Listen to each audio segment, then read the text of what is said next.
खाने के शौकीनों के लिए खुशखबरी, RNK केटरिंग एंड इवेंट्स अब रेस्टोरेंट के साथ साथ पेश करते हैं online food delivery services. Online order के लिए प्ले स्टोर से डाउनलोड कीजिए हमारी application RK home online food delivery, तो आनंद लीजिए लजीज व्यंजनों का। होम डिलीवरी एवं अधिक जानकारी के लिए संपर्क करें हमारा नंबर 9644960504।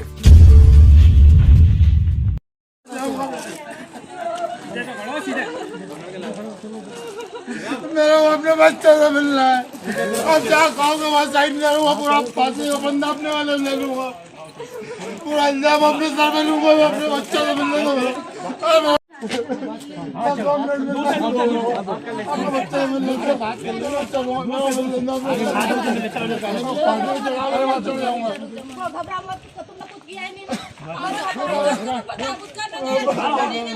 तीन साल के मासूम की हत्या करने वाले को खंडवा पुलिस ने पकड़कर किया खुलासा। जादू टोने की आशंका में परिवार से बदला लेने की नीयत से आरोपी ने मासूम को शिकार बनाया था। लोकसभा उपचुनाव के चलते इस पूरे मामले ने राजनीतिक रंग भी ले लिया था। यहां प्रचार के लिए आए मुख्यमंत्री शिवराज सिंह चौहान और पूर्व मुख्यमंत्री कमलनाथ ने भी पीड़ित परिवार से मुलाकात कर जल्द ही न्याय का आश्वासन दिलाया था। ऐसे में पुलिस पर जल्द ही मामले का खुलासा करने का दबाव बढ़ गया था। पुलिस ने मामले को गंभीरता को देखते हुए कड़ी मेहनत के बाद खुलासा कर दिया। खंडवा जिले के मुंदी में 20 अक्टूबर को 3 साल के अक्षांश की हत्या करने वाला पड़ोसी श्रीराम निकला। अक्षांश की बेरहमी से हत्या करने वाले हत्या की वजह जो बताई वह भी जानकर आप हैरान रह जाएंगे। हत्यारे ने पुलिस को बताया है कि मासूम अक्षांश के दादा पर उसे तंत्र मंत्र की आशंका थी।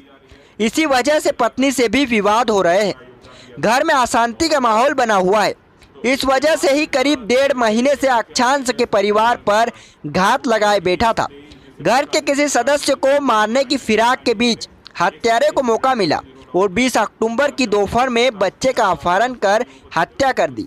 मासूम को बाड़े में ले जाकर बड़ी ही बेरहमी से पाइप से गला घोटा और उसके बाद उसके शव को टाट के बोरे में भरकर एक सूने मकान में ठिकाने लगा दिया। सहानुभूति दिखाने के लिए हत्यारा खुद भी बच्चे की तलाश में जुटा रहा। अक्षांश की मौत के बाद इस पूरे राजनीतिक रंग भी देखने को मिला। खंडवा लोकसभा उपचुनाव में चुनावी सभाओं के लिए आए मुख्यमंत्री शिवराज सिंह चौहान और पूर्व मुख्यमंत्री कमलनाथ सहित भाजपा के राष्ट्रीय महासचिव कैलाश विजयवर्गीय सहित महाराष्ट्र की नेत्री पंकजा मुंडे भी पीड़ित परिवार के घर पहुंचे और न्याय का भरोसा दिलाया।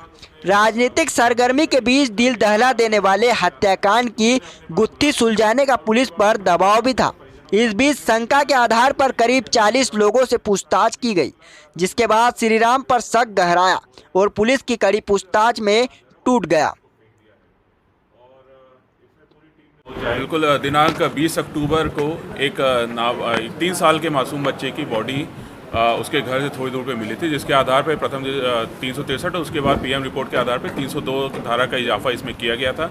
और इसमें घटना की गंभीरता को देखते हुए लगातार पूरी टीम इसमें एक्टिवेट की गई थी और लगातार लोगों से पूछताछ किया जा रहा था। हर एंगल पे इसमें विवेचना की जा रही थी, चाहे वो रंजिश हो, चाहे तत्कालिक कारण हो, चाहे वो तंत्र मंत्र के हो। और उसके बाद धीरे धीरे संदेहियों को सबसे पूछताछ करने के उपरांत एक संदेही जो कि वहीं घर के बगल ही, उस परिवार के बगल ही रहता है, श्रीराम नाम का, उस पर जीरो डाउन किया गया। उससे पूछताछ की गई तो उसने घटना करना कबूला है और उसके द्वारा यह बताया गया कि जो पिछले 1 साल से उसका जो मालिक का धंधा है या फिर जो उसके परिवार में कटुता है वो इस वजह से आई है कि उसको लगता है कि जो मृतक बच्चा है उसके परिवार ने उसके साथ तंत्र मंत्र कर रहे हैं और जिसकी वजह से उसका दिमाग फिर जाता है। उस प्रकार से घटनाक्रम हो रहा है। और जो उस टाइम पे घटनाक्रम हुआ था उसमें उसने ये बताया कि जब ये बच्चा अपने घर लौट रहा था तो अकेला वापस आ रहा था, अन्य अगल बगल कोई नहीं था। इसने क्योंकि बच्चा इसको पहचानता तो उसको अपने घर पे बुलाया और बच्चे को, उसके बाद उसका पानी के पाइप से उसका गला घोटा। उसके बाद उसको वहाँ पे सोयाबीन के एक भूसी वगैरह में उसको छिपा दिया और फिर परिजनों के साथ उसको ढूंढने भी निकला। बच्चे को ढूंढने का बहाना किया और जब अंधेरा पाया तो उसको बोरे में भर के और उस बच्चे की बॉडी को और उस घर के जो सुनसान घर है वहाँ पे जाके डंप किया था। इस आरोपी को ये पूरा अंदेशा है कि जो उसके जीवन में गलत हो रहा था वो तंत्र मंत्र से जुड़ा था, इस प्रकार से उसने बताया। सर इसका पहला अपराध है या इसका कोई अभी तक की जानकारी के अनुसार ये पहला अपराध है इसका।